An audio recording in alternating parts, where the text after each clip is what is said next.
across town at George Washington University, Senator Bernie Sanders also gave his first major address since the election. Sanders, who challenged Clinton in the Democratic primary, has emerged as one of the most powerful Democrats in Washington. On Wednesday, he was named to a leadership post in the Senate, chair of Outreach, a new position, and was reappointed ranking member of the Senate Budget Committee. During his speech, Senator Sanders called on Trump to rescind his decision to make Steve Bannon his chief strategist. Bannon's the former head of Breitbart News. This country, as you all know, since our inception, has struggled to overcome discrimination of all forms. And that is racism and sexism and xenophobia and homophobia.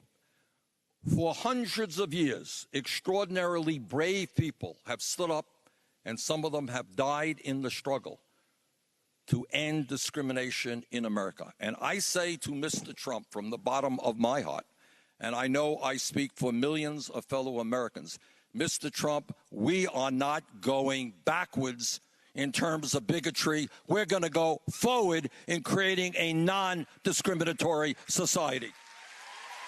And in that regard, I call upon Mr. Trump to rescind the appointment that he made of Mr. Bannon.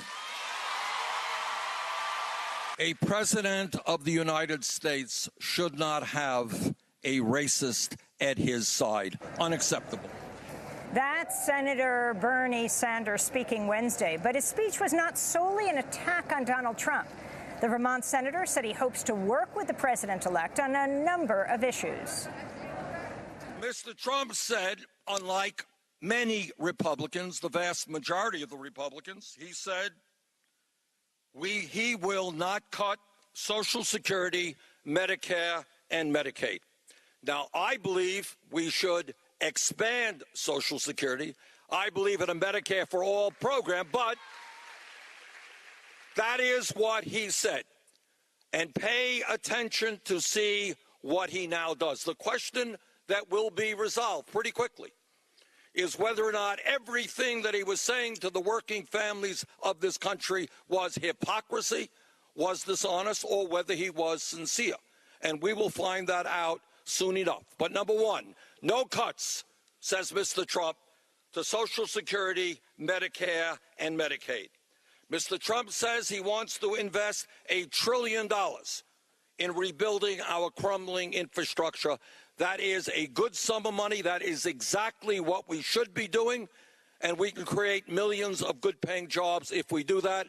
Mr. Trump, that's what you said on the campaign trail. That's what we look forward to seeing from you.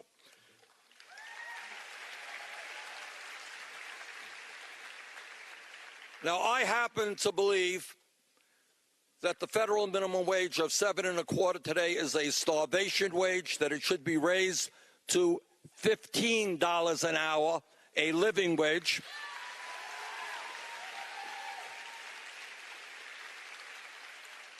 Mr. Trump did not say that, but what he did say is we should raise the minimum wage to $10 an hour. Not enough, but a start, and we will hold him to those words. Mr. Trump said that Wall Street, dangerous, doing bad things. He wants to reestablish Glass-Steagall legislation.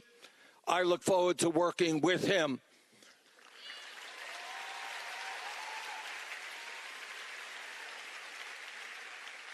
Mr. Trump said he wants 6 weeks of paid maternity leave.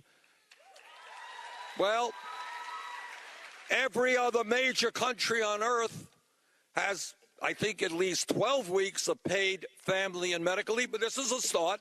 This is a start. We look forward to working with him if he is honest about that.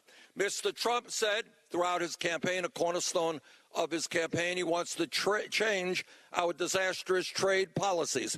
As somebody who voted against every one of these trade policies, I look forward to working with him to make that happen. That's Independent Senator Bernie Sanders speaking Wednesday night in Washington. Though he's being referred to as one of the most powerful Democrats in Washington, he caucuses with the Democrats.